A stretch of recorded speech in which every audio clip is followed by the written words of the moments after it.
Hello, everyone. I'm Jim Garrison, and I want to welcome you to day 55 of Humanity Rising. Every day since the 22nd of May, we've been broadcasting live on this Zoom channel and our Facebook page and Awake TV and several dozen other partners. We've been live streaming to about 15,000 people a day as we have provided essentially an open space for people from all over the world to come together to share their experiences as we navigate our way through this extraordinary pandemic. And most fundamentally, how we can come together to enhance our strategic effectiveness so that we can ensure that the world beyond the pandemic is more sustainable and resilient and healthy, abundant and in alignment with natural systems. We've been developing a number of themes. Strategic enhancement is one, solutions are another. And we've also been exploring new mindsets that humanity needs to come to terms with in order to understand not only the gravity of the crisis we face, but the extraordinary opportunities. Today, we delve into what is arguably the most important subject that humanity needs to explore. And that is how the human species begins to understand that the earth from which we came, on which we live, is not just round, inert, lifeless, and just chemical equations, but is actually a living organism. This was first proposed scientifically by James Lovelock, as many of you know, in the 1970s, in what he called the Gaia hypothesis. He had been contracted by NASA to study the Earth exogenously, sort of looking at the Earth from outside at our atmosphere and our oceans and how the entire Earth is put together in a way that supports life. And his conclusion, which he formulated in a hypothesis, was that the Earth was actually a living organism. And the metaphor that always comes to my mind is that of Pinocchio. You remember the story of Pinocchio when he was fleeing, got caught in a storm, and crawled up on a rock to dry himself out, lit a fire, and then all of a sudden the rock started to move. And he realized he wasn't on a rock at all. He was on the back of a whale. That is the Copernican shift of our time. If humanity would come to grips with the fact that we are part of a living organism and that we are intelligent, we are emotional, we are communicative, we are empathic, because Earth is. There's nothing that human beings are that the Earth is not. And that's important because the central question that comes out of understanding that the Earth is a living organism is the beginnings of an answer of why are we here? Why did Earth produce humanity? What's our purpose? So an opportunity to explore this with people like Peter Mary and Hans Andeweg today is a seminally important part of Humanity Rising. How can humanity interact intelligibly, empathetically, organically with the living organism who produced us. And we call her Gaia. So I'd like to turn it over now to my good friend and colleague, Peter Merry. As you all know, he's the Chief Innovation Officer of Ubiquity University and has been the co-convener with me and others of Humanity Rising. And in addition to being a Chief Innovation Officer, he has spent many, many years exploring Earth and organizational energetics. And he'll be introducing the dialogue today. Peter? Great, thank you, Jim. Yeah, wonderful to be diving into this topic, because often when we talk about change and things, there's a lot of focus on sustainability, on economics, on a lot of the things that are really, I'd say, are more cognitively driven. Whereas my experience exploring this all the last 10, 15 years is that underneath that surface that we can see with most of our senses, there's a whole dimension of reality that connects it all up. So when we look out of our eyes, we see separation, we see separate things. And yet, some individuals have the capacity to actually see the fields of energy around these things that we see around us. And what the science tells us is actually it's all interconnected.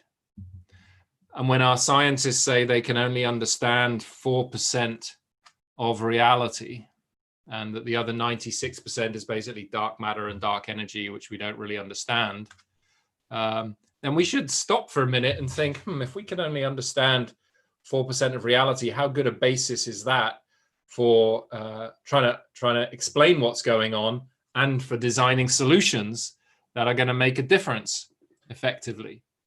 So that was the reason I really got into this energetics work, was because I had a sense that we really need to expand our bandwidth in terms of how much of reality we take into account when we're trying to understand what's going on and when we're trying to design and implement solutions. We need to take into account as much of life as possible.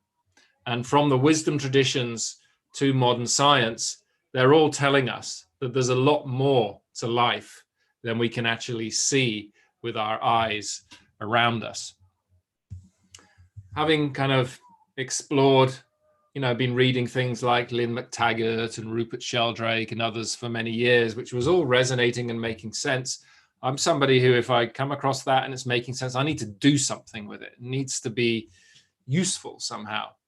And so I was very excited when I came across the work that Hans Andeweg and Rijk Bols and the Center for ECOintention were doing, because they had actually developed a practice that you could learn to work with the energy and information fields of large-scale systems like organizations and like large areas of land, that actually had it researched by institutes when they'd worked in Eastern Europe, who checked and found that, yeah, you guys have been working at a distance, apparently, energetically with this piece of land, and they had a pilot plot next to it, and they found that the land that had been worked with had indeed increased in its vitality.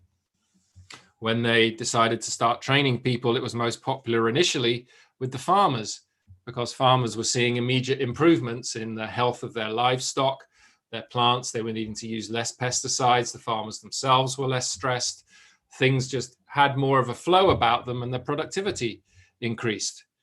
So these were very real effects that this work was having that couldn't be explained by mainstream science. And really the work, that Hans and Rijk have done in pioneering this and making it available to now, there's over, a couple of hundred, I think, ECOintention practitioners who've actually been trained, gone through this 4-year training and are working with this in organizations. All of these projects are researched from a baseline of impact and then the results at the end. And they nearly all show statistically significant improvement. So the kind of things that we see Lynn McTaggart talking about in the field, or Rupert Sheldrake's morphogenetic field, or the work 28 years they did at Princeton University, the Princeton Engineering Anomalies research that showed beyond statistical doubt that our intention affects otherwise random events. Suddenly, here's a practice that enables us to work at large scale, so that, as Jim said earlier, the solutions we come up with are more aligned with natural principles, not because we design it, but because we work co-creatively with the literally informational dimensions of reality, the dimensions of reality that are actually shaping the material world that we experience around us. So it's very exciting to have Hans with us today. And we asked him particularly to focus on one project that he's been working on for the last few years with the ECOintention practitioners, which is around the whole energetic entity, I guess one would say, of Europe. And I won't tell the story now because Hans has got a great story to tell around it. But the fact that you could potentially work with the energetic architecture of something as large as a continent.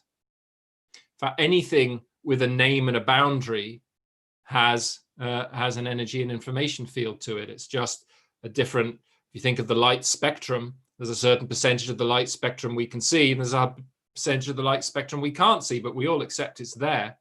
So it's the same thing. There's a part of reality we can see, and then it gets more subtle as you get beyond the material, but it is there and you can interact with it.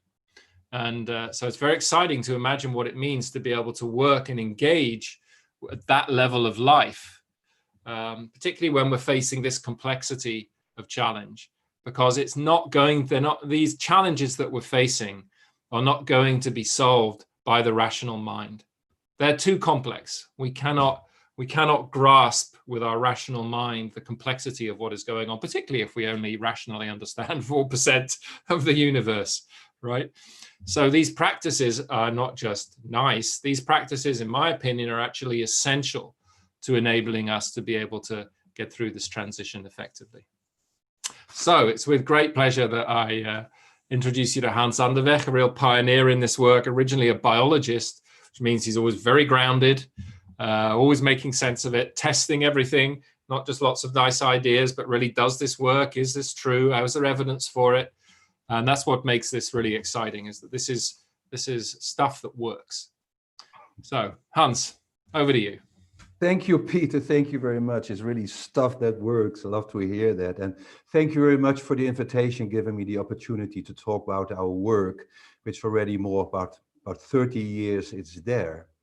And I would love to share, with the audience. I also love to take in their questions. I love to develop this with you like a kind of dialogue, because for me, it's so natural to work on this level with energy and perceive energies, auras. So I almost forgot it's not natural for everybody. So maybe I can go too quick. And also to say that we will talk about Europe today. It's an important part of the world and also an organ of the world, which we discovered.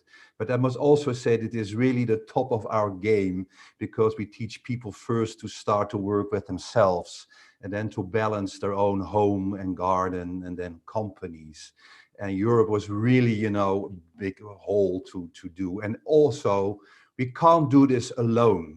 So it's not me and Rijk balancing Europe, and it's really with a whole group of ECOintention practitioners that we got involved in, and we are doing this all together. So when we're looking at this project, I also mentioned them, and we're working with a lot of people at site. We're doing this remotely, balancing from Holland or in Germany, large projects in other parts of Europe.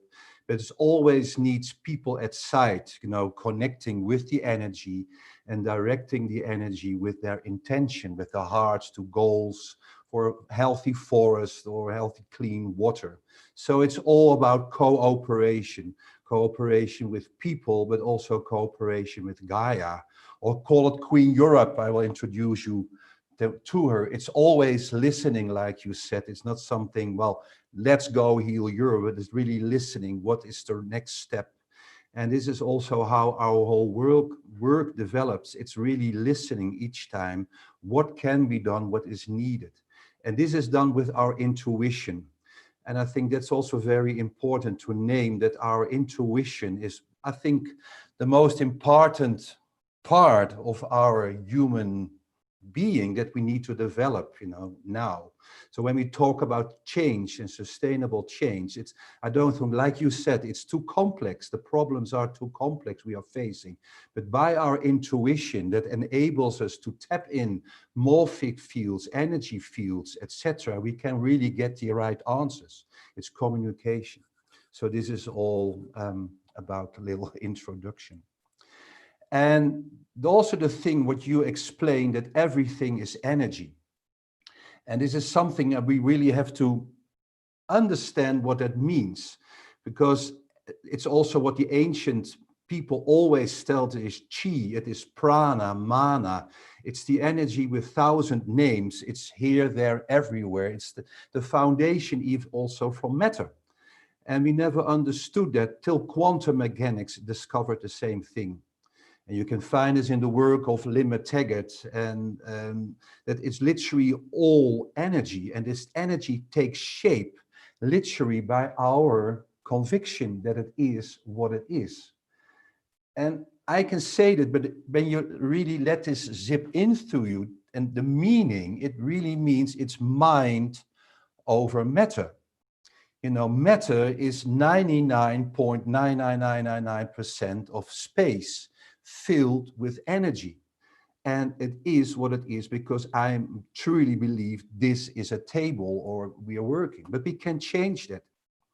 And this is how we got into this field.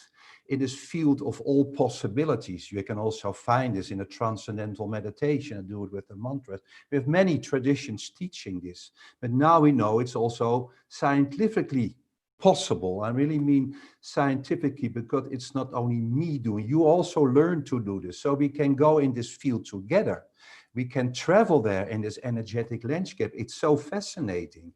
And we can come back with the same perceptions, what we can share, and we can write them down, and other people can check them.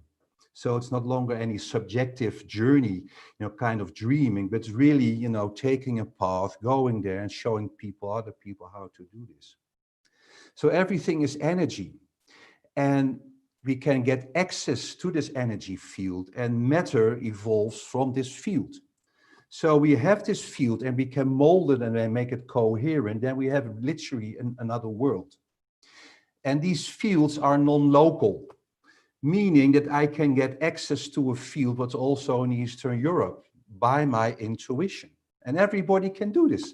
And that's amazing. So we are so gifted and so powerful as human beings. We all can do this. Everybody can be psychic and clairvoyant. We're teaching it. It's not something that's only few gifted people. We're all talented doing this. But the thing is that this energy, and this is also described by Wilhelm Reich, Rudolf Steiner, and Tesla, this ether, it's another name for this energy, can get polluted by electromagnetic waves. So when we look at our atmosphere in the world we are building, we all love our smartphones and everything, but this is in fact literally polluting the healthy organ, like Wilhelm Reich told us. And this is changing in aura nur, very stressed energy. And you can feel this, everybody can feel it. It's a very tense and hectic energy. You can feel it at a plug or at a cable with electricity, where you hold your hands and say, oh. But this energy is filling our atmosphere and also affecting life process. And I also think much of the insect life is killing now. It's not only the glycophosphate, but also this. We are not used to this sharp energy. It's really sharp. So this is affecting a lot of our whole way also of behaving. And we're all warned for this. And this is something you can feel everywhere in the landscape. So we also come to this. Then we go back to Europe, and I will tell something about how this work started. And the whole work we do was started by Irene Lutz. She was a very gifted natural healing liver in Germany. And she died at the beginning of this century, but she taught me a lot. And it was really her vision to develop a method for large-scale healing, dying forests, but also making a healthy environment for people. Because she felt this energy was getting stressed and polluted and getting drained. And said when people are in such an environment, they also feel down and low because the foundation is gone. So we have to bring up the energy up. And when we do this, there is more health, more cooperation, and more cooperation also in ecosystems. So we developed this method, which is now called ECOintention. And also from the beginning, we have scientists checking on this, like you already said, and it was all based on proof and results because we didn't want to do something that didn't work. So it really worked and we took it on. But the whole thing, her goal was to develop a method that we could work on the scale of Europe, because she saw in her meditations, which she did at Mood, she always spoke about the organism of Europe. And we didn't know what she meant by that, but we then really started looking for this organism with a whole group of people, and we found it. And then we start applying this method, which I will come back to later. But this was already done in the early 90s, working on that level. And we worked there also with the Czech government, with the Dutch government, even with Gorbachev. They were all involved. And it's important to tell, because people think at the moment, oh, the governments are doing all crazy weird stuff. Well, I really can tell you many of the people are very open for this work and also supporting this. The whole thing, we couldn't take it on, that we were not well enough trained enough, and there were not enough people. That's why I also mentioned this at the beginning. You can only do this together. We were only with 6 people doing this. And we could not hold the energy, and the method was not really developed that well that we could really distinguish how to be in this energy, how to clean ourselves, how to ground ourselves. First, we had to really learn a lot of things before we could take it on that level again.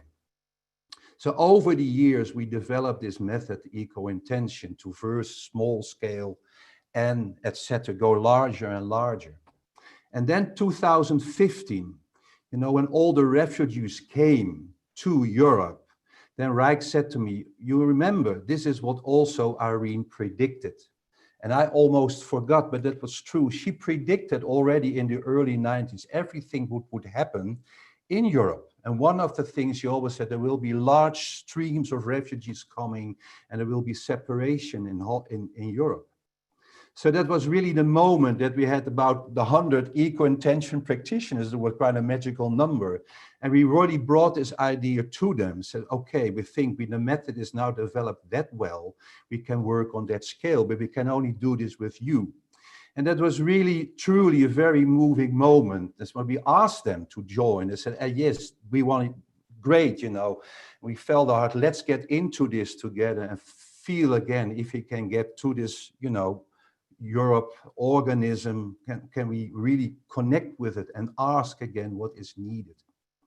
So this is my introduction, and I don't know if this was clear, if you have to answer some questions now, because I have a slide, some PowerPoint to show, the organism of Europe, what we found. Shall we continue, Peter? What do you think?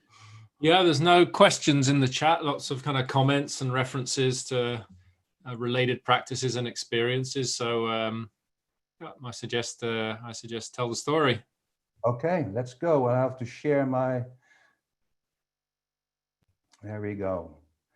And here we are. So this is us. Also, okay. Well, I think this is something everybody knows. This is the yin-yang sign. But it also shows there are 2 preliminary forces at work, in creation, when we talk about healing. The feminine yin and the masculine yang. And it's always, when you create balance, bringing the 2 together. It's also been described in this way, like 2 triangles. And the one triangle pointing down is more the masculine spirit, meeting matter.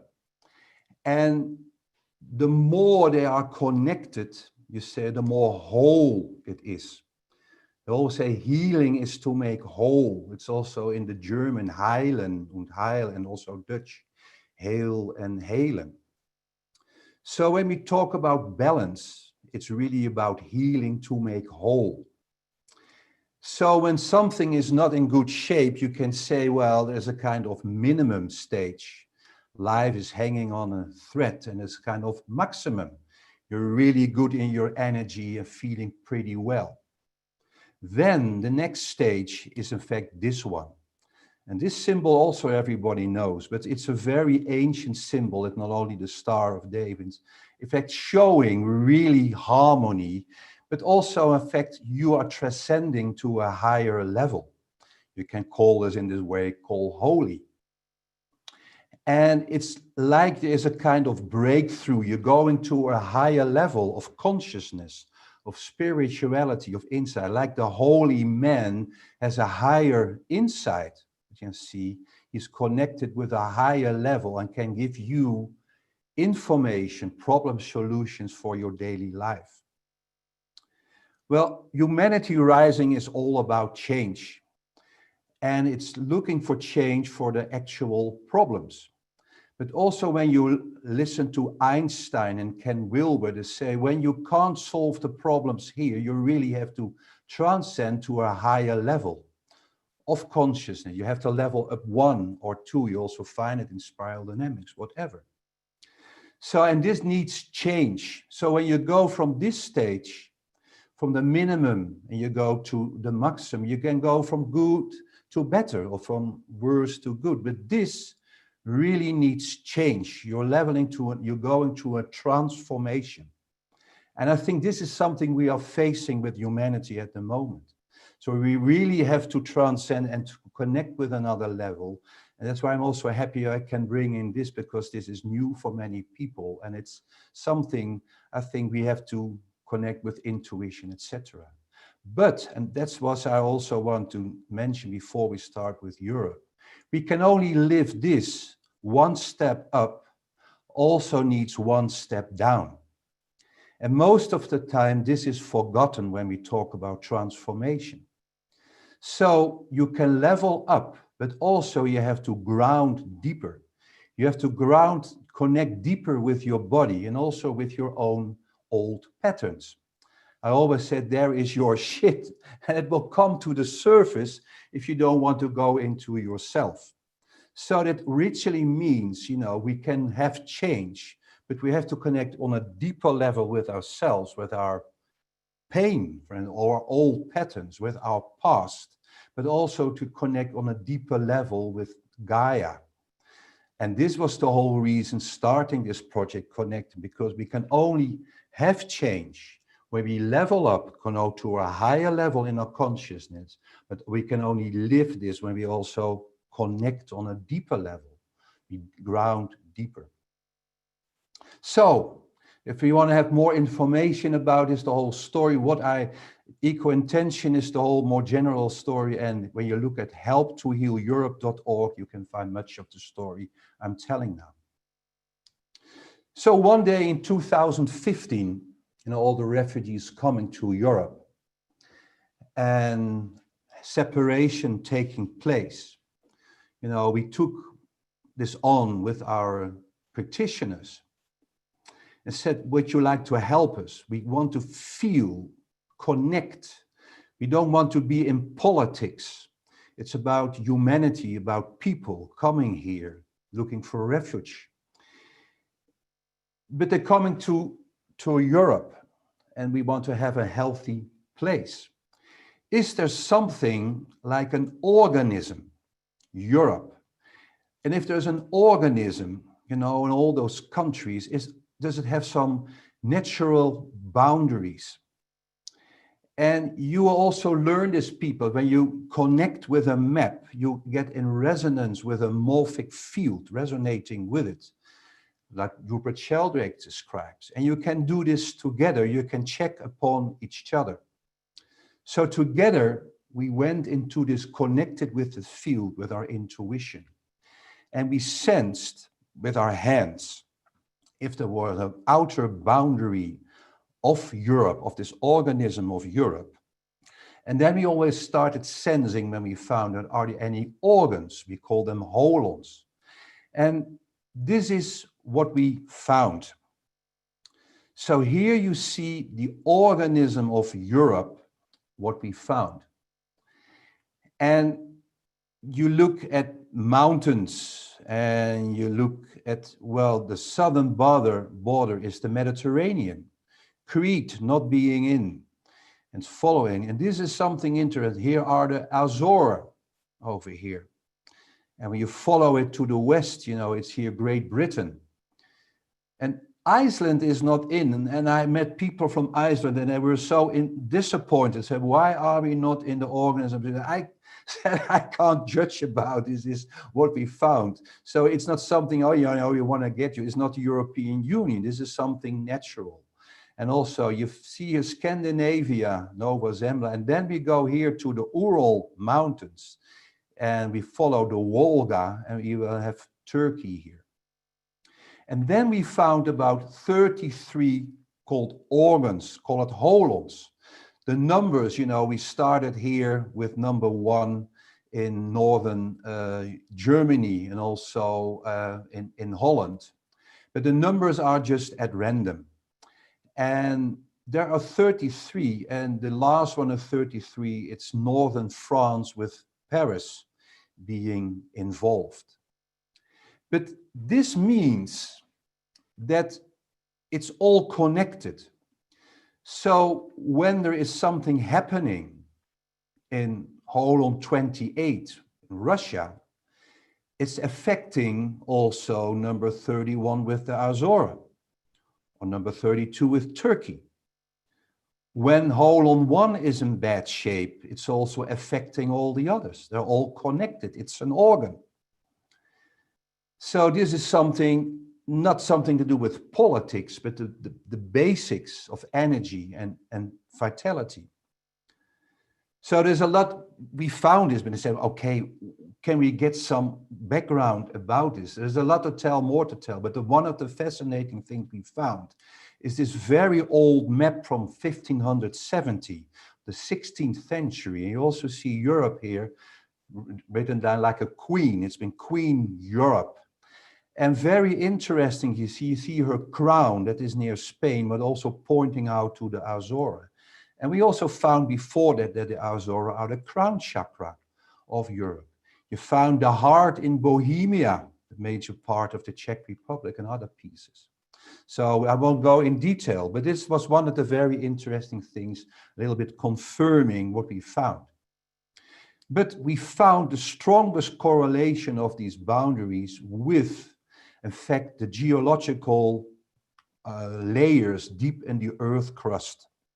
You can see here all those different colors, meaning other kind of stones of granite, etc.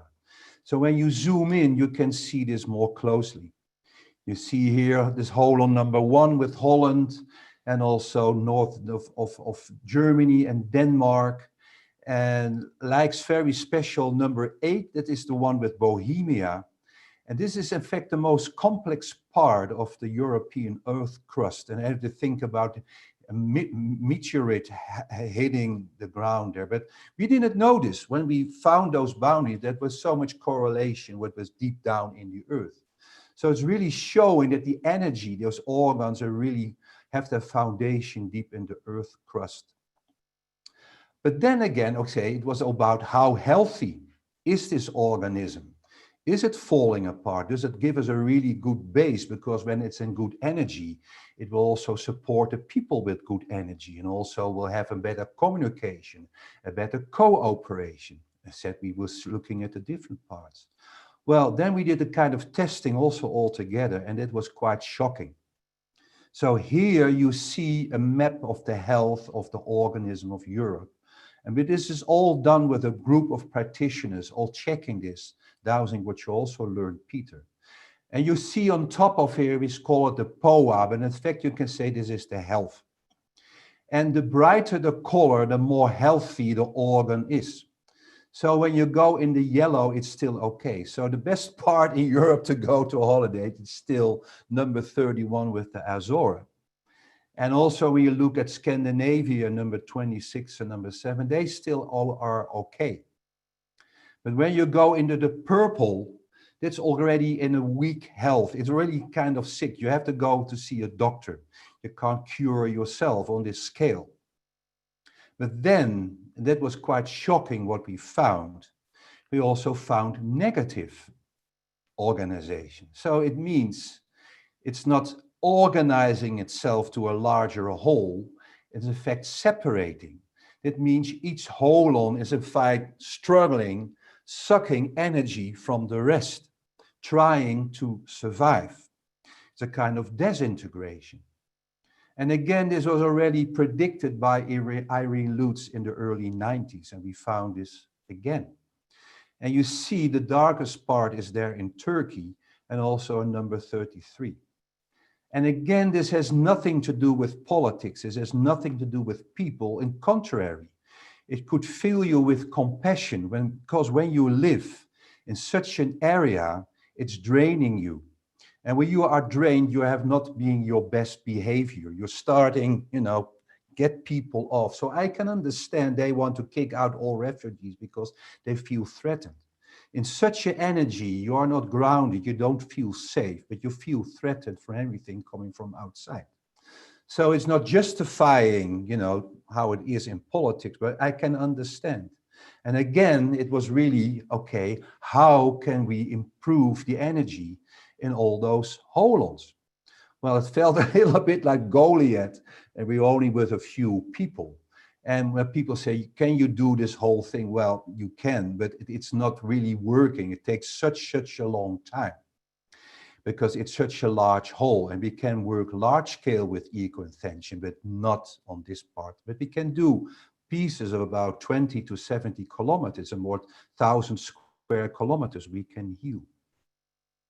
So then we asked with all the practitioners together, what would be, if we have one acupuncture needle, like an acupuncture, a geomancer, what is the most important holon to go? And this is what we found. So the brighter the color, the more important the holon, like an organ, is for the healing of Europe. So when you go to Ireland and Scotland, number 13 and 14, when you put your needle there and you start balancing, it doesn't have such a large effect on the whole, although they are important. But what we found here, that the holon 29, you see just red in the middle, is at this moment the most important holon for the healing of Europe. It's like we say, it has the highest transformation potential. Like probably being the heart of the whole. When that stops, everything will stop. And also number 33 with Paris and the north. And like just heard that Jim is at the moment in Chartres. That's also where Chartres is. So it's also a very important place for the whole healing of Europe. Okay, so this is what we found. So we had to develop project there, but still, this is really going from one step to another. We asking, connected with the field and the consciousness of Europe, where are the boundaries? Where are the holons? What is the health? And where can we go? And then we were led to this holon. And when you zoom in, well, then you can see that there's really the most major part of Slovakia, but also the largest parts of Hungary. You have Budapest here, and also a southern east part of Poland with Krakow over here. So 3 countries, and in fact, we didn't know anybody there. So we went there just on chance, trying to meet people, because we also felt we need people there with food on the ground we want to cooperate with. So I will tell you more what we found, but before we found there, we also, in connection with Europe, we heard that we had to develop at least 3 major projects on national parks, on major acupuncture areas. So it's not acupuncture points. When you work on this scale, it's an acupuncture region, but it's important.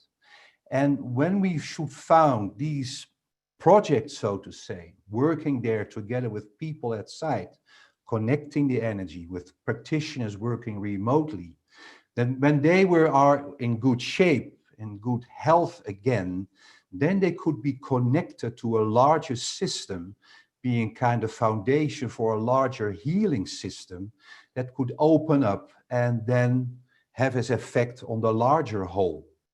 So this was done over the years, and you see here the 3 projects, and I will show you in Budapest, the book in Hungary, and also the one in Poland.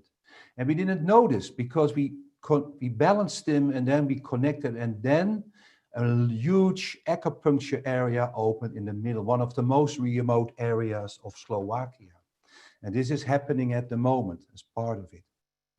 So the project we found is the Duna-Ipoly region. It's a national park northwest from Budapest. It's a very historical, even, Attila the Hun should be buried there. The Donau, Danube, is flowing through it. So we're also taking the water in the balancing, working there. And what we didn't know, so this is such an amazing story, such an adventure. We didn't know it, but it was what we found, that also the Dalai Lama reconnect this is one of the major earth acupuncture points, and that is situated in Dobogoko. So we were just led to this place and found this. So we are balancing this now. It's in beautiful energy at the moment, working then with people. The other one was the Buk National Park, also in Hungary, and Buk means beach. It's really the home of the beach. It's a beautiful energy with also caves and other power points, quartz there, holes. And like I said, there are many pretty rare animals, bear and lynx and wolves are there. But like I said, we're also training there people at site to do the work and connect with the trees to feel what they need. We were there in the early spring to connect with the energy and feel what is needed, so the people in Holland can really adjust their balancing. They also learn to feel the energy. There's a Sandra on the boundary, is the balanced and not balanced energy. We connected, and that's also what we are doing in the other areas. So everywhere we're working with the people, connecting with the sites and with the trees, but if the energy we are sending is really, landing there and having an effect on the areas. So this was another project. This is the 3rd one we had to find in Krakow. And again, this is quite interesting because you see in the middle, you see a cross. And we were just sensing the energy and connecting with the field and asking where should this 3rd project be. And we were with a whole group of practitioners checking upon each other. And I had the pencil and we really led to this place. And I put the cross on the paper, it's still there in the middle.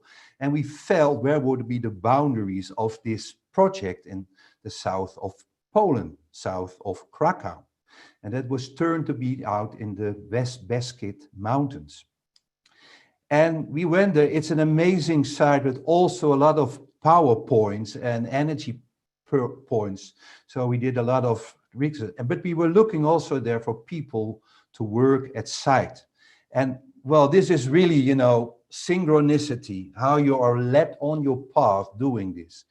And without knowing anybody there, then we met the people in Buroranya. And this is a community, an eco village. And we met them and they said, well, we are waiting for you. We've been waiting for you 20 years, and it still moves me so much when telling this.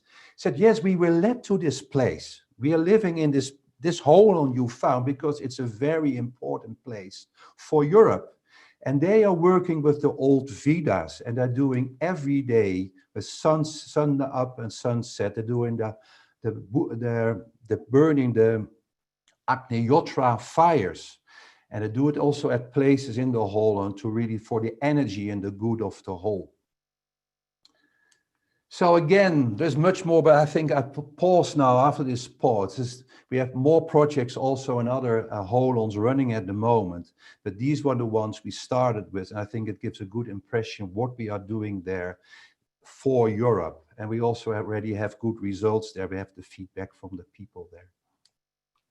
So let's first stop with this one and take a short breath. And I don't know if there are any questions. There's a lot of information. Hans, I was wondering, it might help people get a better sense of it to be able to describe what the practitioners are actually doing, on the ground there as well. On the ground. Yeah. Okay, so when you connect, you learn to connect by the maps, what I showed you, with the field of the project. And by this field, you can send information and energy, and you can perceive what is needed.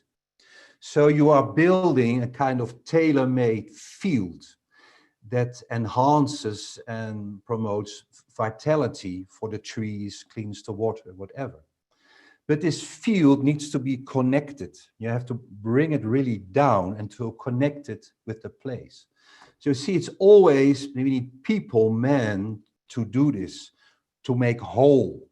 So this is what the people aside are taught, the Hungarians and the Polish people, how to connect with this energy field and to literally connect it with the ground and with the trees.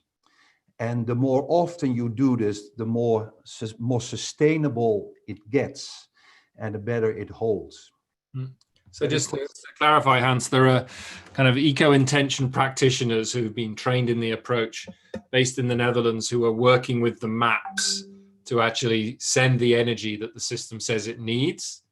And then the people on the ground are connecting to that incoming energy, helping to bring it into the local region, and then also observing, how the changes on the ground and feeding them back to the energy practitioners in the Netherlands, who then compare that with the energy parameters data that they're getting, right? So there's kind of interaction between the people working at the energetic level there and the people on the ground who are connecting to the place, right?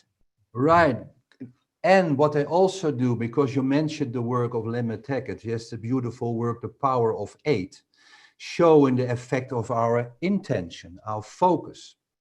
So we really say, it's your project, it's your country, and we can help you with a good coherent field that can help you, to restore vitality and connect on a deeper level with your land and with Gaia. But you are the one who should direct this energy with your intention and your affirmations. So they really connect once a week, because they live in Budapest and other places also nearby. They connect with the field and with each other by the heart, and really give in their, their hearts with their intentions, for a good development in spring, not too much caterpillars in summer, to really direct the energy that the practitioners are sending to them. I'm just reading the chat here. Somebody's saying, how is nature being engaged? And then another one, how can the practice be done with a family? Okay, we can get to the family. That's a smaller whole, although not less complicated. So nature is involved every minute when we are there and are connected, because they are sensing, connecting with nature. What do you need? And what would be now the best intention for you? So it's always, we say, it's eco above ego, because ego said, well, this is what I think is good for you. But eco, it's the larger whole. You connect with the ecosystem and you listen by using your intuition, what is needed, what the forest wants for this period of time.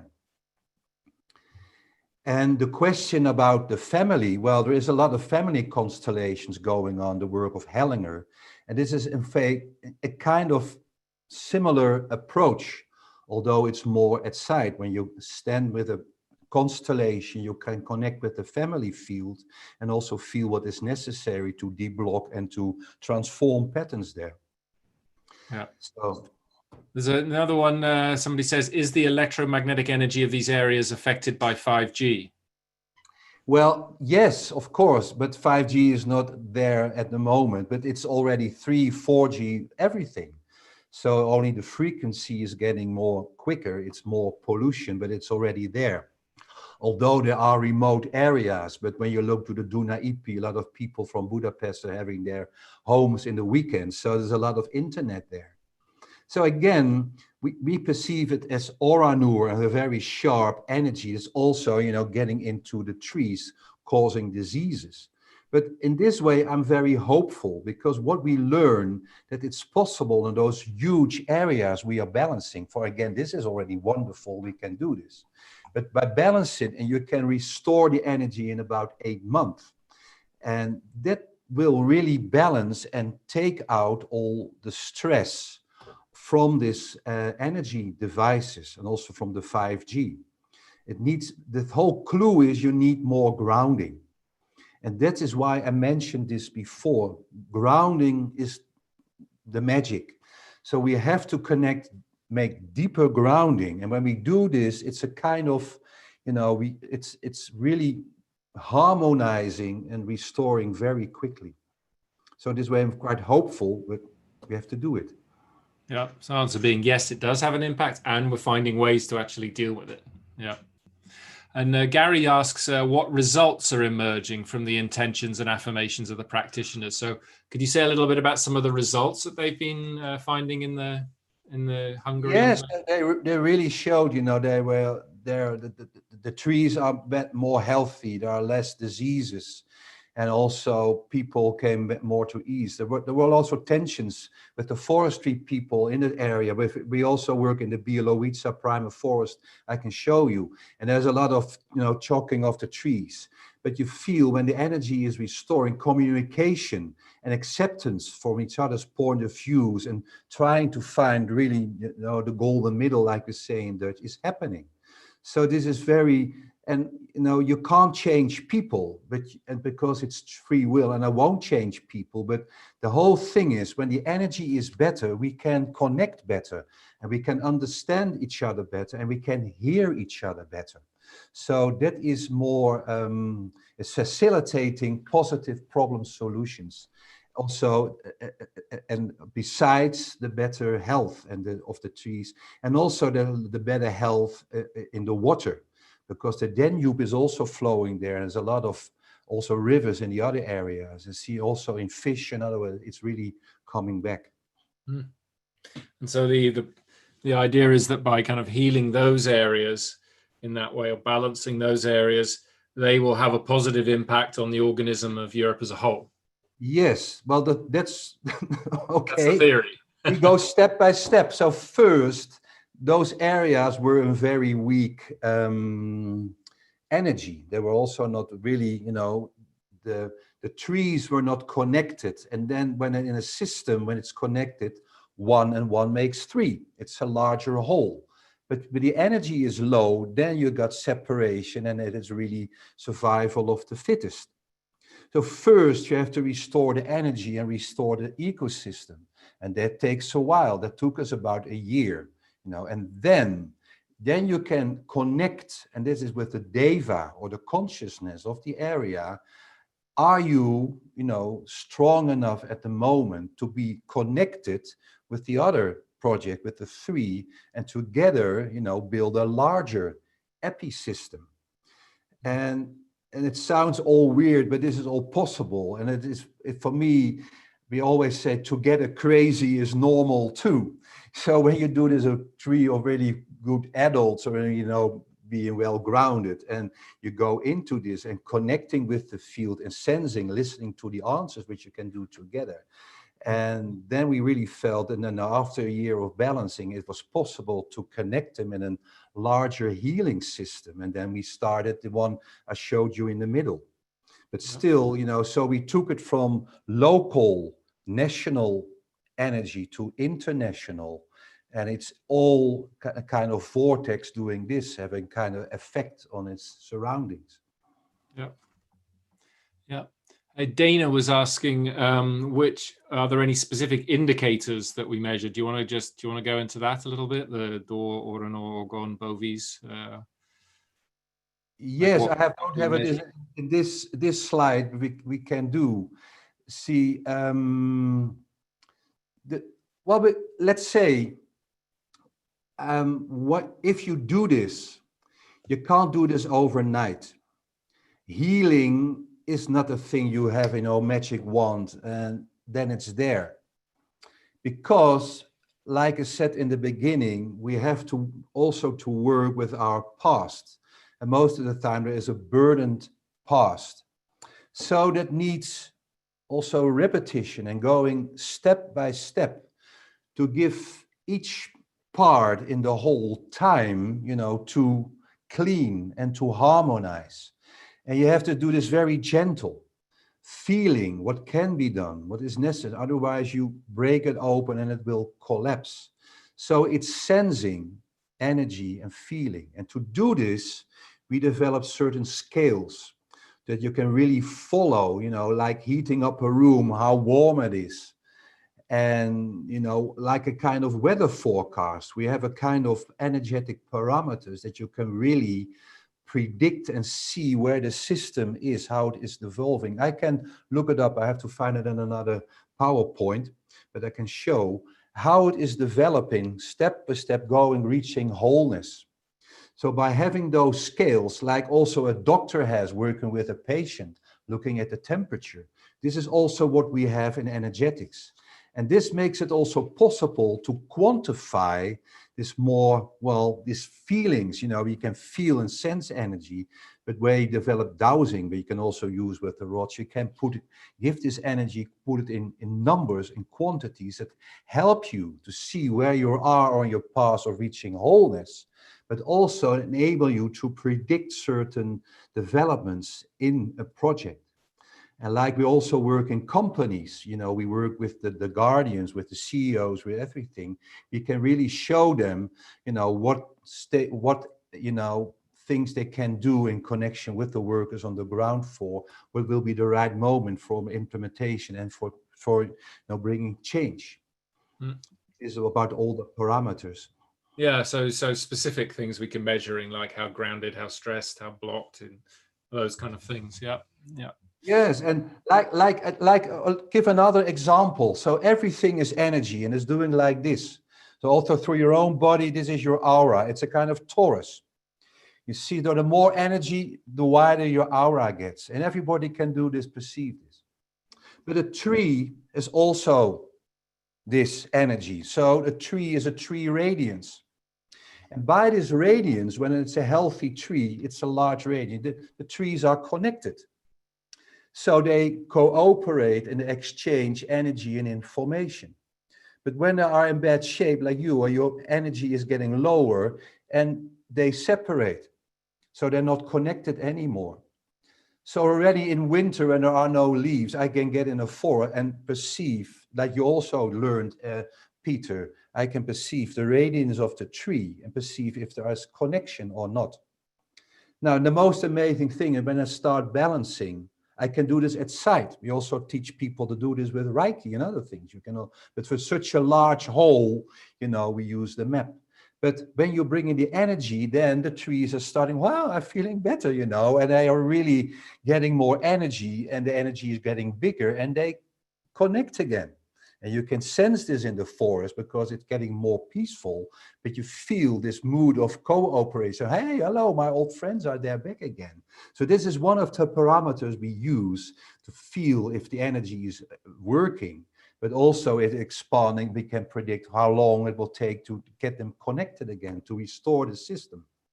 And this is so fascinating because, everything is consciousness. Yes, you can really connect with a tree, with its consciousness, with animals, and you can feel or sense how it is. But when you are in an area where there is low energy, like people, they are down. And when you knock on the door, most of the time it won't do open. And when you open, it send out the dog. And this is the same with the trees. They're all down and you say, hello, how are you? You don't really get an answer back. And when the energy is restored, they're already there as a system. It's, it's almost like you have the Lord of the Rings, they describe Fangorn, and that's really fast, and all those living ends. But it's really true when you really go into those projects in the book. It's the home of the beach. I was so overwhelmed being there last year, because I always say when I go into a forest, I say hello to the trees from my heart.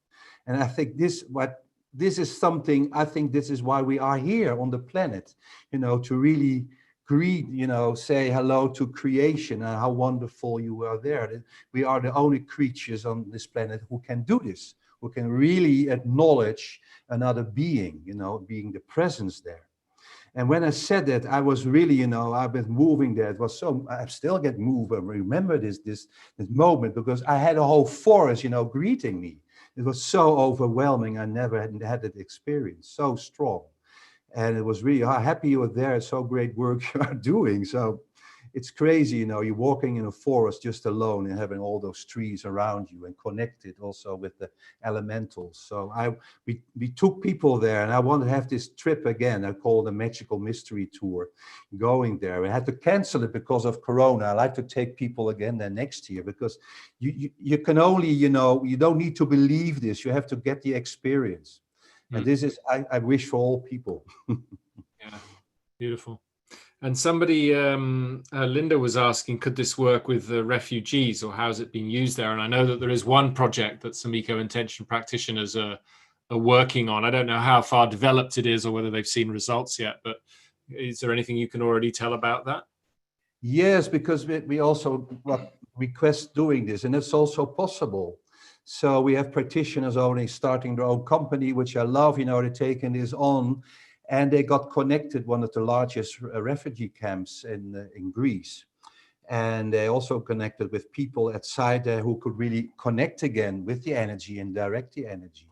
But I was really, really shocked because we help them. We always supporting our practitioners. So at each project always starts with an energy scan.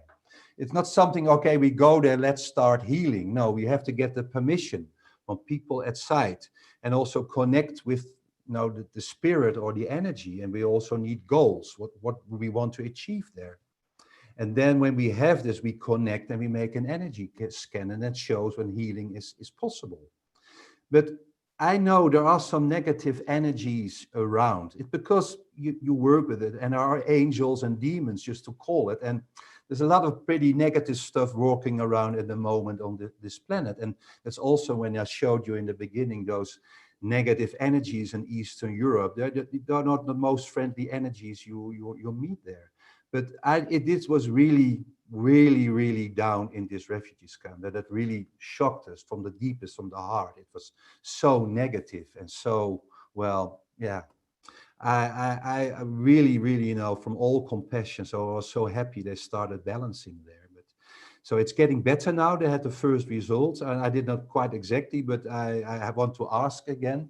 The energy is improving, and most of the time you see also people are getting more relaxed and getting again connected, with their own hope, because there was so much desperation there, and it felt so lonely and lost.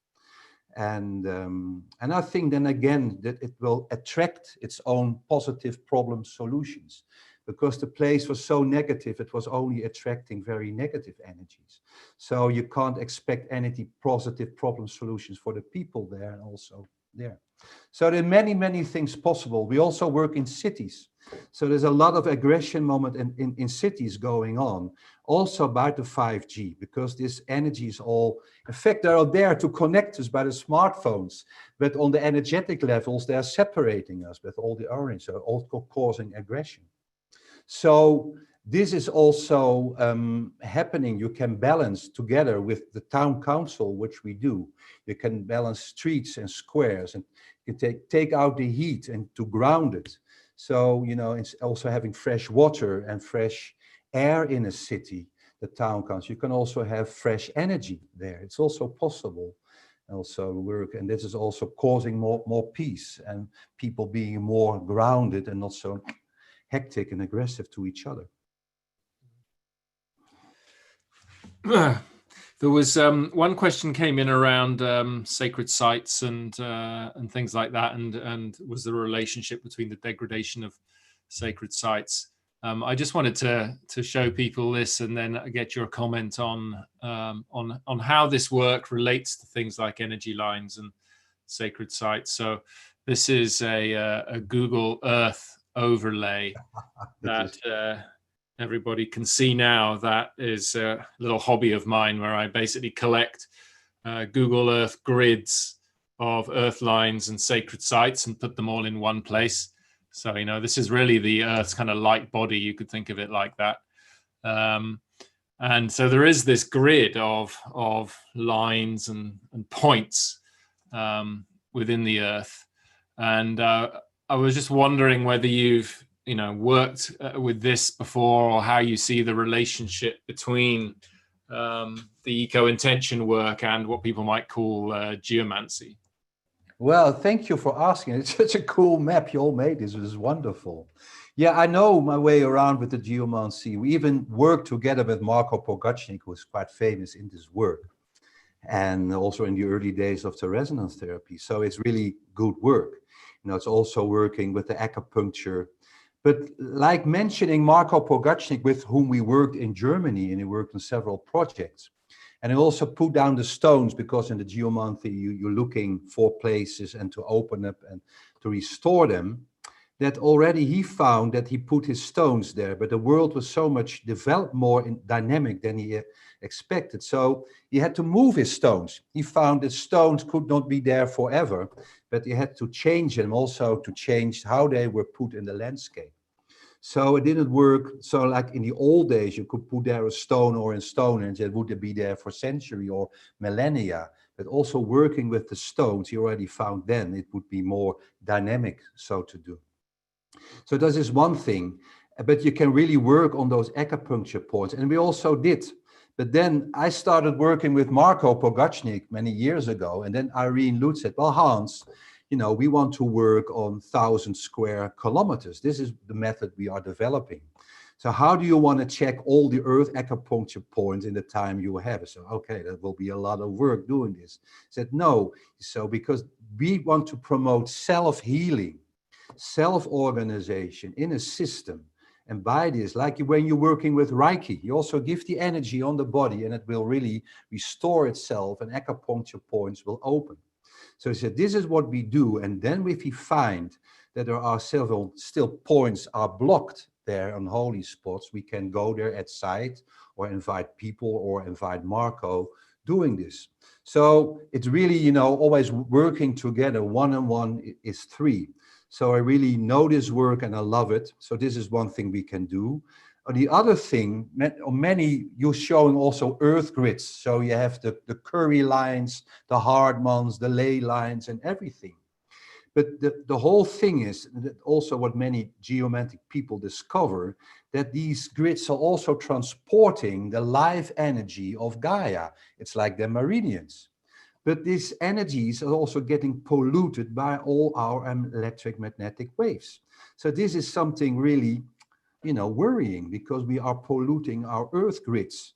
So you can have a PowerPoint there, on crossings of lines, but a lot of, the negative energy is getting to better. So the point is, in fact, from positive into negative. You can heal it. This is what people do, but you have to make sure that you also take in a lot of pieces of the environment. So you have to filter, and this is what you do with the balancing, the incoming energy. Otherwise, the point cannot really work, so to say. It sounds a bit technical, but it can really be done. Yeah. And here's one you'll enjoy. Hans, what does your energy work say about crop circles? Oh, I love crop circles. We work a lot with crop circle energies in the ECOintention. And I really, Peter also had his own crop circle in the 3rd year. And I've been introduced to crop circles when we were working on a major project in southern England. And the manager, I was in for many weird things. And he said, well, we have the crop circles, sir, and I'll bring you there. And well, there's one man-made and one is real. They're all in the same field. And it was in the Elton Barnes field where many crop circles were there. So we went there and I got in my first crop circle and I was very much disappointed because I felt nothing and I hoped to feel a good energy. So I was really walking a little bit down through the field and suddenly, whack, something hit my face. And then I saw, wow, I'm in another crop circle. So this again, I discovered was a huge amount of energy in these crop circles. And then I really said, well, I think that one, first one was man-made and this is the real one. I said, yeah, how do you feel it? So I felt the energy. So this was my first introduction to crop circles. And I also and that night, I got a lot of energies around me, presence, feeling, well, call it the crop circle makers, which are really for not my, like people doing this, looking for cooperation. And it sounds weird. So, well, okay, we have a lot of energies coming around. If you want to cooperate with, please show us a way how we can use crop circles or your energy in the balancing. And this what we have been shown this, and they show you can work with the picture of the crop circle and also work in the balancing with this. So in our vocational training, every person draws his own crop circle in the third year. I have many crop circles pictures, and they put them all on the ground and they take one blind and they see, well, they start working with this. And it's a beautiful energy, and I really, really appreciate very much. It's on the planet. Also, I see also the southern part of England and one huge acupuncture area for Europe. So in a way, we are working on the same level. And yes, I'm a little bit disappointed. It's all stopped now. There was this beautiful Corona crop circle or crop formation, but it's getting less the last few years. I don't know. Perhaps the work is done. But I also feel that yeah, we you know, oh, I have so many stories about crop circles. Yes, so thank you for the question. So they're really involved in our work a lot. Yeah, yeah. Dana was asking the role of water to kind of potentiate the healing processes, and I know that the folks in Hungary, where we were doing some of the original energy work, were checking the water of the Danube and things. Yeah, right?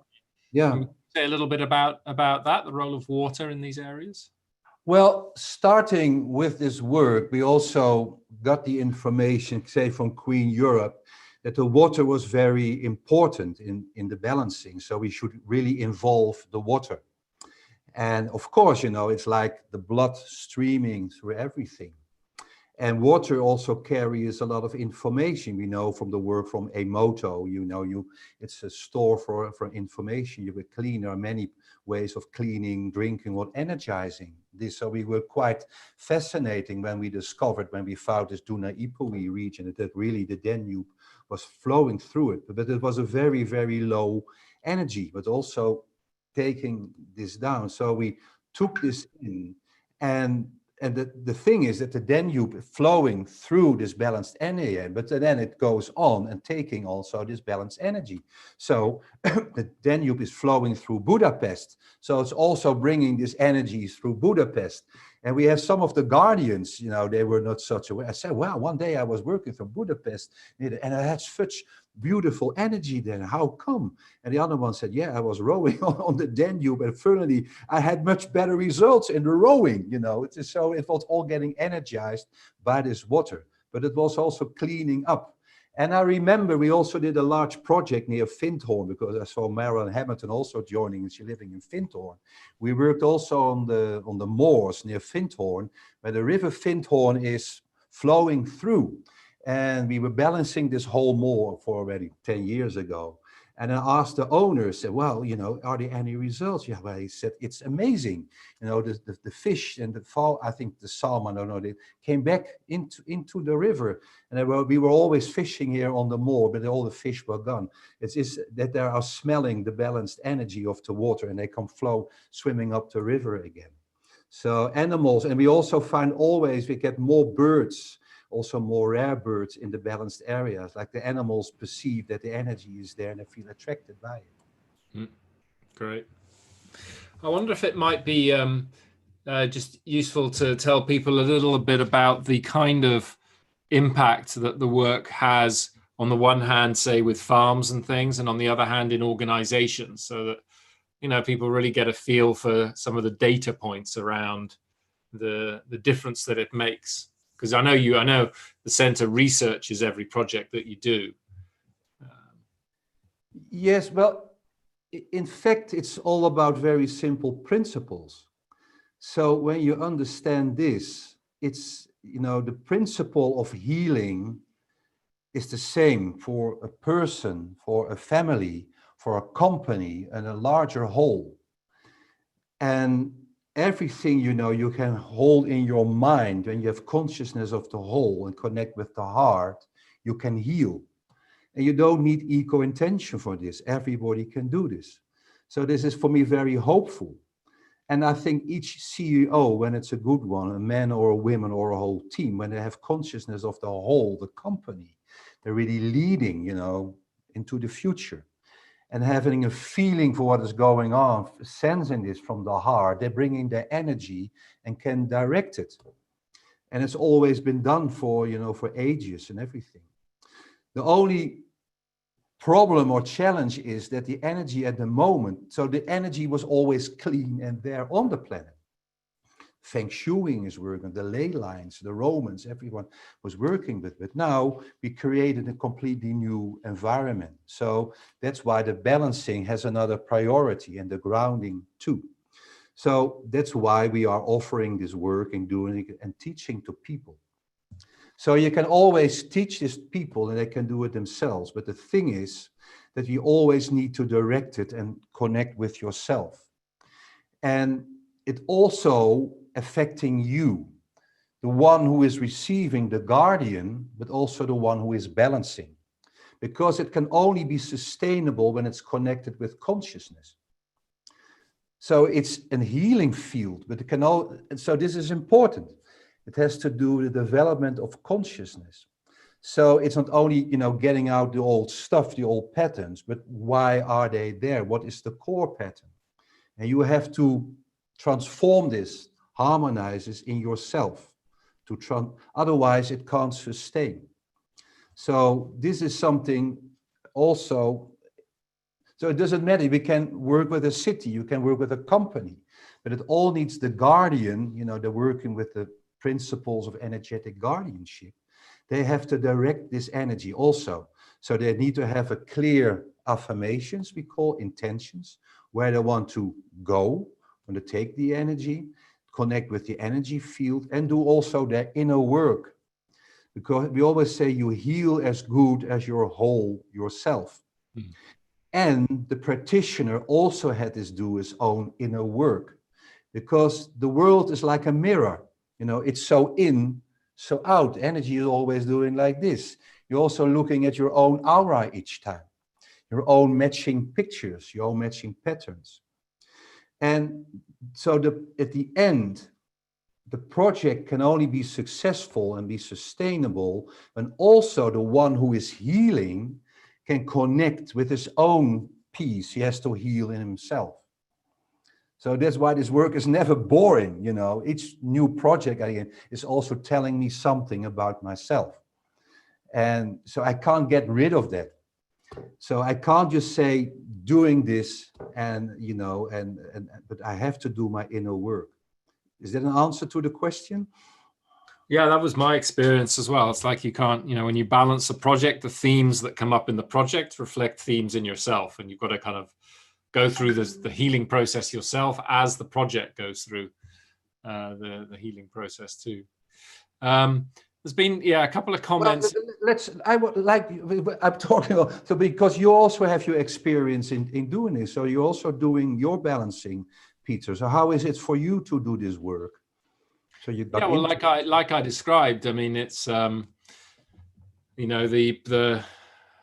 projects that you're involved in.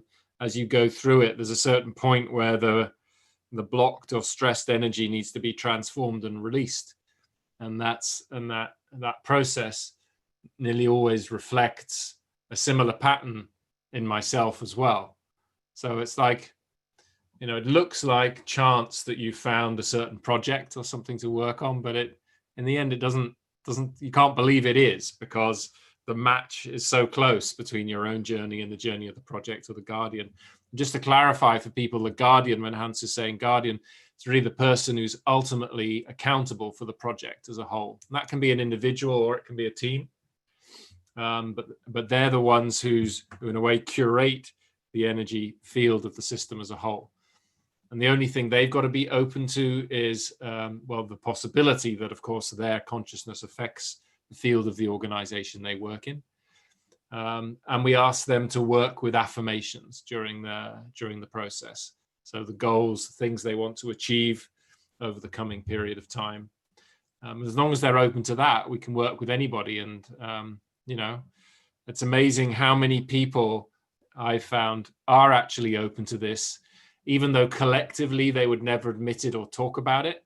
But when you get them one-on-one and, you know, they know somebody who does Reiki, or they've had some experience of energy somewhere, and they actually do believe it. So I think a lot of people at the individual level do understand that there's another dimension to this, but they often don't dare to discuss it collectively. There was, I wonder, Hans, if it might be nice, if you feel you've got the energy for it.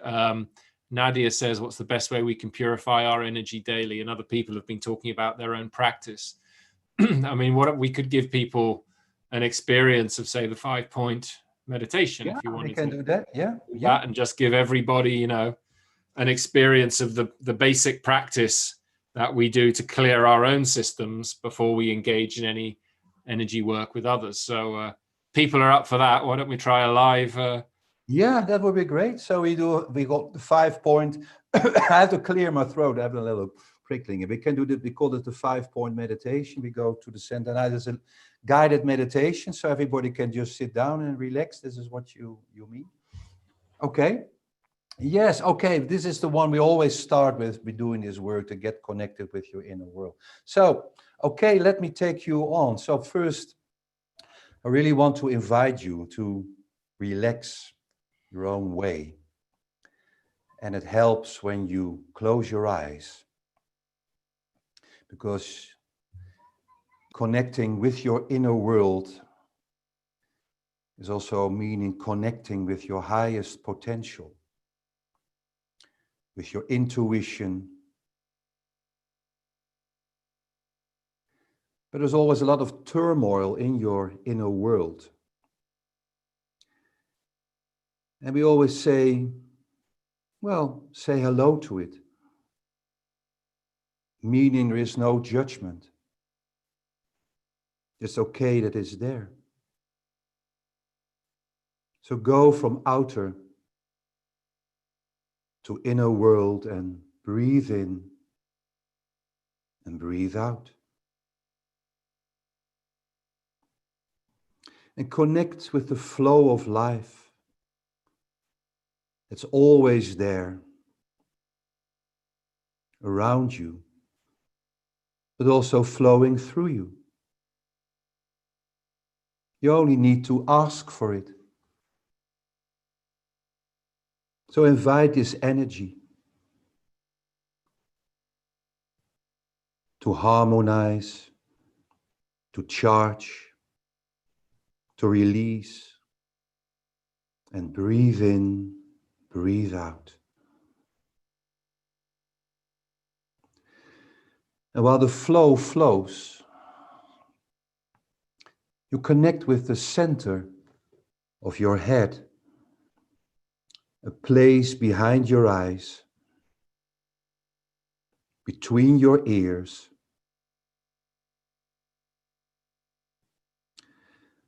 where you connect with your intellect, but also your intuition.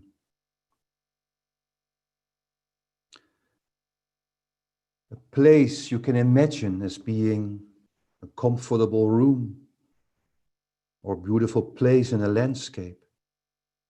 Well, in fact, it's your center, your place of inner strength. So make it as beautiful as you can imagine. And start also shining your own light. Shine your inner light to make it clear. So light a candle, light a fire. This is your unique light. Invite the sun.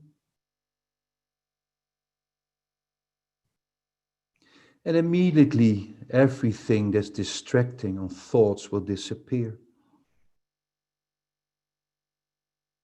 Getting more peace of mind. It also helps to say your own name in your center. I am. Here, the place where you are. And now, Wednesday, July the 15th, 2020, I am here and now in the center of my head.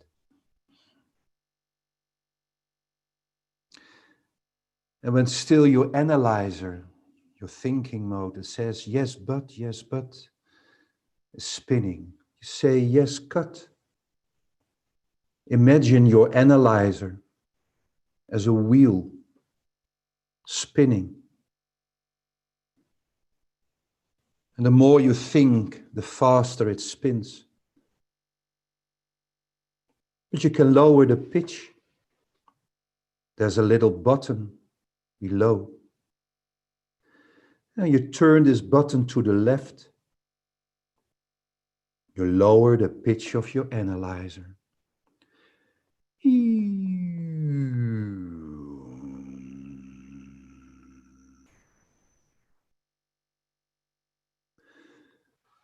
Now you can connect even better with your intuition,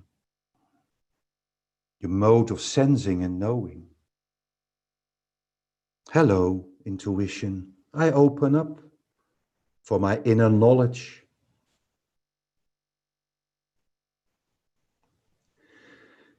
And then from your center, you can descend in your body to get grounded. Imagine taking the elevator or the stairs and connecting with your body. Grounding means connecting with the place where you are, feeling your feet on the ground, connecting with the ground, the home, the place where you are, connecting with Mother Earth on a deeper level. It's also surrendering to gravity. Feel Mother Earth pulling. Like a real mother, she wants you to be close to her. So ground yourself and surrender to gravity. And she's attracting everything in you, also your energy. So in this way you can imagine a grounding cord from energy. Like roots or tube from energy. A chain with an anchor. It's your own unique connection with Mother Earth. And the stronger the image, the better you are grounded. Enabling to let go stress. Because she attracts everything that's heavy. Heavy thoughts, heavy feelings. So just let go. And feel, see or know how they disappear in your grounding. And your grounding goes deeper and deeper into the earth. Connecting with the heart. And there everything is transformed. And Mother Earth returns it to you. Exactly what you need at the moment. Energy, joy. Just let go and open up to receive. Breathe in, breathe out. And feel how it comes into your body, through your legs or your grounding cord. And just receive.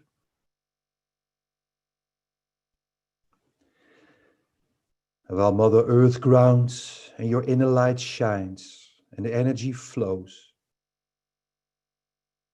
return to the center of your head.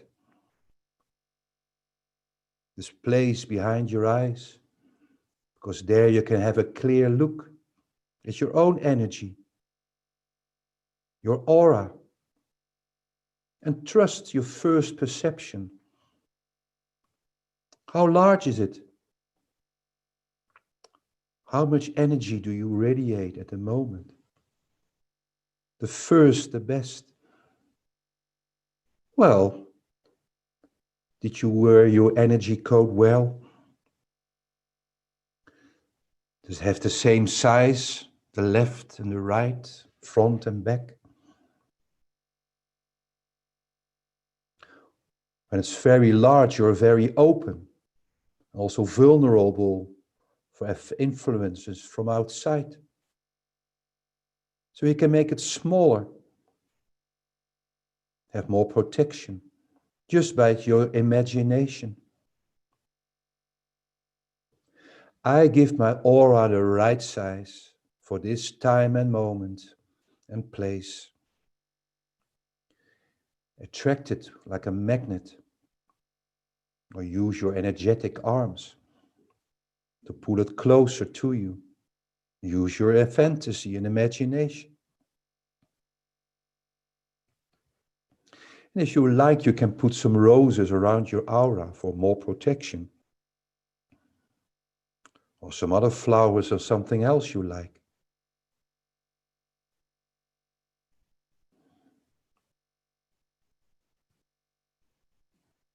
And then you have an inner look in your aura. Is it all clear and bright around you? Or are there some darker spots? Well, say hello. It doesn't matter. They can be old energies. Energies you don't need anymore. Like working in the garden in the dirt, you can wash your hands afterwards. The same with your aura. Imagine a huge shower cleaning you, washing you, making your aura clean, your body. Everything is removed that doesn't belong there. All those strings attached from people you connected with also disconnect. No strings attached. To be in your own space and energy for the moment. Just do it. You can always reconnect. But 1 and 1 can only be 3 when it's 2 times a 1. So you are the 1.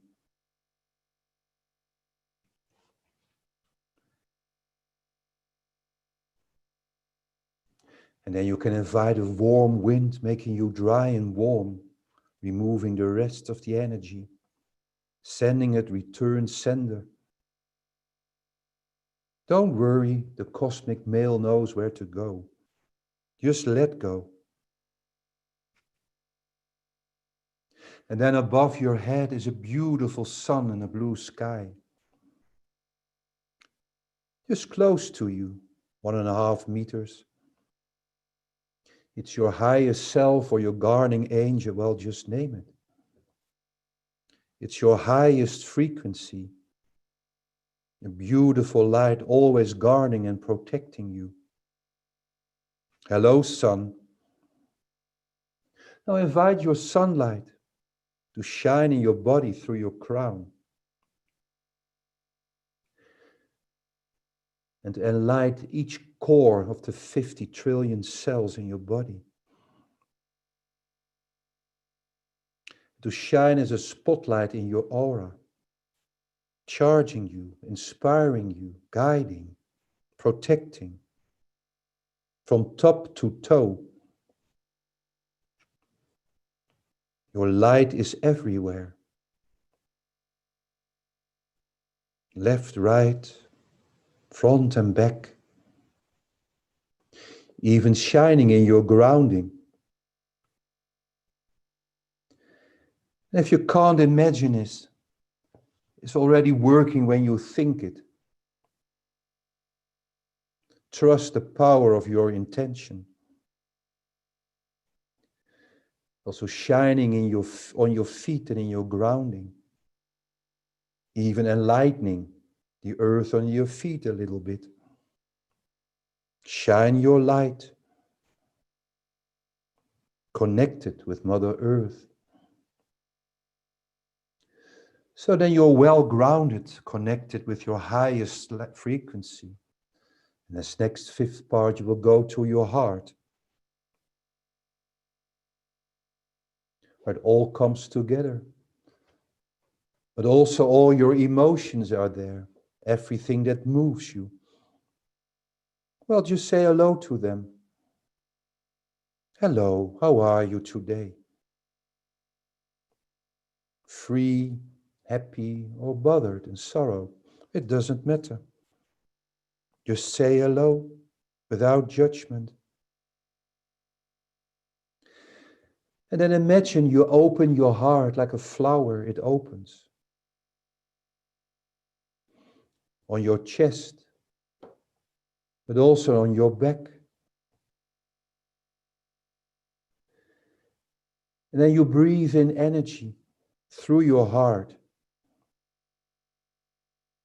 The front in, outside on the back or opposite, it doesn't matter. Just breathe in, breathe out through your heart. Golden pink energy. And it will harmonize your heart, making everything fall into its place.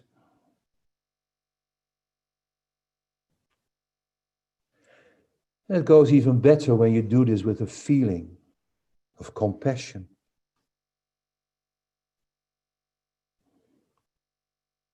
Just let it happen. And if you like, you can invite Mother Earth, her unconditional love in your heart for a helping hand. Welcome. And welcome universal light from Father Sky.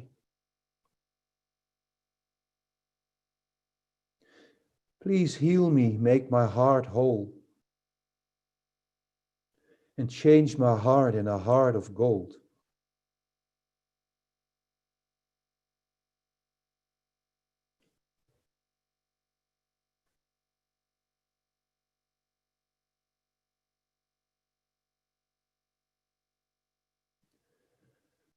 Breathe in, breathe out.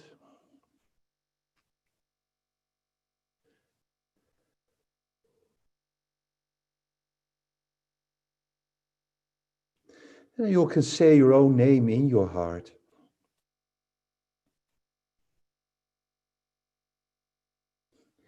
And say something loving to yourself.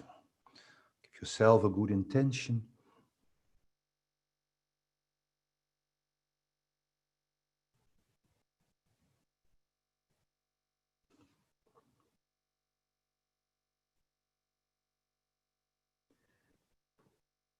And now before we finish, you can connect with yourself and feel in yourself if you really have a wish, a deep wish, a hard wish. What is it that you would like that would happen in the near future? It can be something for yourself or bigger.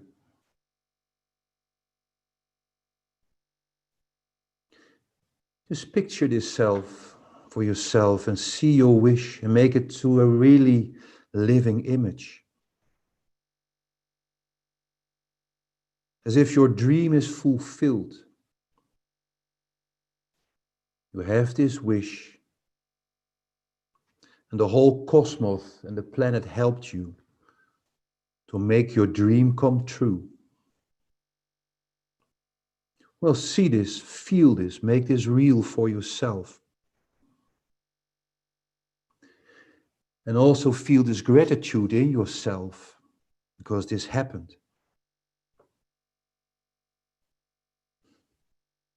Your dream came true, there it is.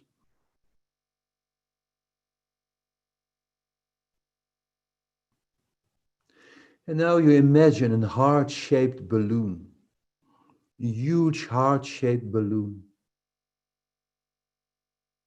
And you put your wish in this balloon or in a basket under the balloon. Just do it on your own way.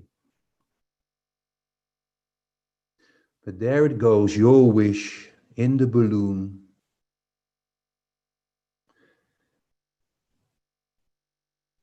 And then 100% confident, you let go. You let go this balloon, you send it away into the cosmos, being 100% sure it will attract the energies and create the conditions and circumstances that your dream will come true, or even better, for everybody involved. Just let it go, give it the freedom to disappear into the cosmos, getting smaller and smaller. You send it out to attract all energies, create the conditions for making your dream come true, or this or something better, for everything and everybody involved.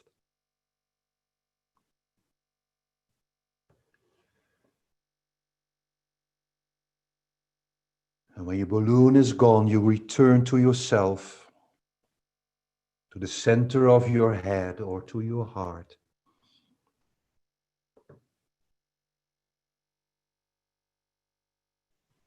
And again, you connect with your grounding. You feel your body, your feet on the ground, your connection with Gaia.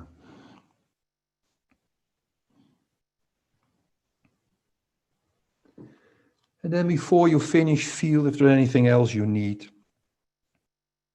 Some colors or some humor, some confetti in your aura.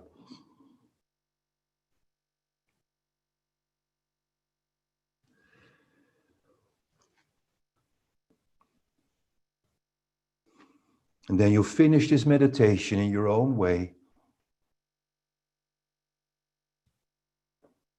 And you can open your eyes, have a stretch, and touch the ground by having a ball or putting this aside and not hitting your head on the table.